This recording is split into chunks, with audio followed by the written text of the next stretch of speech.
Salut à tous et bienvenue dans cette nouvelle vidéo.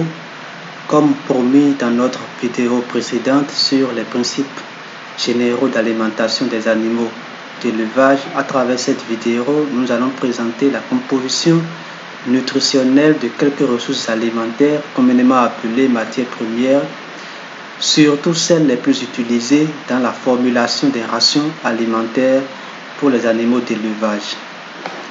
Alors, sans plus tarder, nous allons sur la base Excel qui comporte ces matières premières pour pouvoir les visualiser ensemble.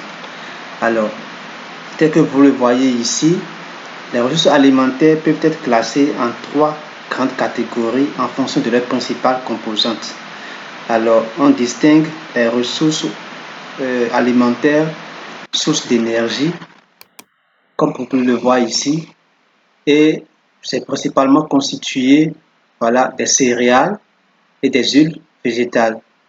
Donc, quand on vient au niveau de la composition ici est donnée en termes de matière sèche, en termes de protéines brutes, en termes d'énergie, de matière grasse, de fibres, de cendres, de calcium, de phosphore, de potassium, de sodium et d'acides aminés essentiels, surtout la lysine et la méthionine. Donc, les matières premières, sources d'énergie les plus utilisées en alimentation des animaux sont celles qui sont recensées ici. Et vous allez voir leur contribution, leur apport en protéines brutes est totalement faible. Par contre, leur apport en énergie est totalement élevé, est grandement élevé. C'est ce qui fait que ces matières premières sont plus utilisées dans l'alimentation des animaux en tant que source d'énergie. Ensuite, nous avons les matières premières sources de protéines. Et dans cette catégorie, on distingue encore trois sous-grandes catégories. Nous avons les sources de protéines d'origine végétale. Donc, tel que vous le voyez ici, nous avons les tourteaux de soja, les farines d'arachide, les tourteaux de coton, les gluten de blé, les gluten de maïs, ainsi de suite, qui apportent de l'énergie, de protéines, mais de sources végétales.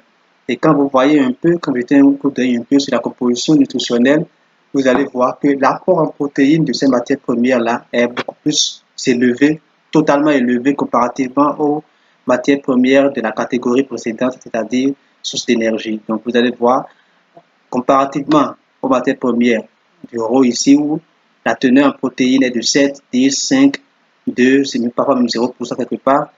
Ici, cette teneur en protéines va de 16 jusqu'à 15%. Donc, tel que vous le voyez ici. Donc, c'est des matières premières qui sont beaucoup plus utilisées pour apporter de la protéine à l'alimentation. Ça ne veut pas dire que ces matières premières n'apportent pas de l'énergie, parce que vous allez voir ici également aussi, leur contribution en énergie, ce n'est pas négligeable, mais elles sont beaucoup plus utilisées pour l'apport en protéines dans l'alimentation des animaux. Ensuite, nous avons la catégorie des sources de protéines d'origine animale, comme les farines de poisson, qui sont utilisées également aussi, mais aujourd'hui, leur utilisation est limitée par cause de plusieurs facteurs. Nous avons l'asticot frais, qui est beaucoup plus utilisé aujourd'hui, surtout en alimentation de la volaille, donc qui comporte environ 59% de protéines brutes. Donc, c'est une matière protéinique qui est en train d'être valorisée aujourd'hui en matière d'élevage de volailles de façon générale. Donc, nous avons l'asticot frais, nous avons l'asticot séché, nous avons la farine d'asticot de façon générale. Maintenant, la farine d'asticot âgée de 2 jours, la farine d'asticot âgée de 4 jours, ainsi de suite. Donc, leurs compositions chimiques également aussi sont là. Ensuite, nous avons la dernière sous-catégorie qui est les sources de protéines d'origine chimique, donc d'origine synthétique. Donc, nous avons la lysine et puis la méthionine, donc qui n'apportent rien que cette constituant-là, la lysine et puis la méthionine, 94% de lysine et 600% de méthionine. Ensuite, nous avons les sous-produits de transformation agroalimentaire qui sont utilisés également aussi, qui sont souvent aussi valorisés dans l'alimentation des animaux, mais ces matières premières sont utilisées de façon générale, pas en tant que matière première source d'énergie ou en tant que matière première source de protéines, mais de façon générale dans l'alimentation parce qu'elles apportent pratiquement tout dans l'alimentation pour les animaux. Enfin, la dernière catégorie, c'est les sources de minéraux et de vitamines. Et quand nous prenons la sous-catégorie des minéraux, nous avons la coquille d'huître qui est plus utilisée à cause de son apport en calcium. Ensuite, nous avons le calcaire aussi qui est aussi plus utilisé. En plus, la farine d'os, souvent moins utilisée, donc qui apporte à la fois du calcium et du phosphore.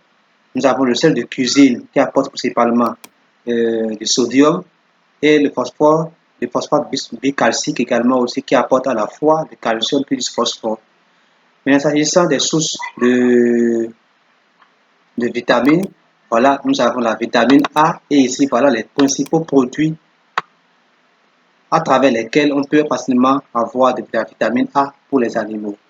Donc, pareil pour la vitamine D, la vitamine E, ainsi de suite, tout ce qui est vitamine qu'on peut administrer aux animaux pour améliorer leur performance, pour améliorer leur état de santé. Voilà les sources qu'on peut chercher et donner aux animaux et être sûr que les animaux sont réellement approvisionnés en vitamines. Donc voilà un peu les matières premières qui sont souvent utilisées. Nous avons fait cette vidéo telle que promis dans notre vidéo précédente pour vous montrer un peu l'importance des matières premières, l'importance du choix des matières premières dans la réussite de l'alimentation des animaux. Donc vous devez réellement maîtriser les matières premières qui sont disponibles dans votre environnement immédiat, savoir les compositions chimiques, les compositions nutritionnelles telles que présentées ici dans ce classeur, et maintenant savoir lesquelles utiliser pour pouvoir formuler la ration alimentaire de vos animaux. Donc, à la suite de cette vidéo, nous allons vous montrer encore dans une vidéo prochaine les techniques de formulation d'aliments pour les animaux, parce qu'il existe plusieurs techniques, telles que nous l'avons dit précédemment. Plusieurs techniques existent, mais les plus utilisées, nous allons les partager avec vous également aussi pour que vous ayez la main par rapport à ça. Mais pour le moment, il est important que si vous n'avez pas encore cette donnée-là avec vous, en tant qu'éleveur d'animaux domestiques ou bien en tant qu'étudiant en zootechnie ou bien ingénieur agronome, vous devez forcément avoir cette donnée-là avec vous pour pouvoir bien conseiller les éleveurs sur comment est-ce qu'il faut alimenter réellement les animaux, quelles sont les matières premières qu'ils peuvent utiliser pour mieux nourrir les animaux. Donc, merci beaucoup d'avoir suivi cette vidéo. Et si cette vidéo vous a plu, nous vous demandons de partager le lien autour de vous parce que ce sont des informations qui vont être utiles à beaucoup de personnes, qui vont servir beaucoup de personnes. Partagez le lien autour de vous. Invitez vos proches à s'abonner à la chaîne et vous-même également aussi, si vous n'êtes pas encore abonné à la chaîne, cliquez sur le bouton subscribe ou bien s'abonner qui est juste en dessous de cette vidéo et puis abonnez-vous. Ainsi, vous n'allez rater aucune de nos prochaines vidéos sur cette chaîne. Alors, merci beaucoup pour votre attention et à très bientôt pour notre prochaine vidéo. Maintenant sur les techniques de formulation d'aliments pour les animaux d'élevage. Merci beaucoup et à très bientôt.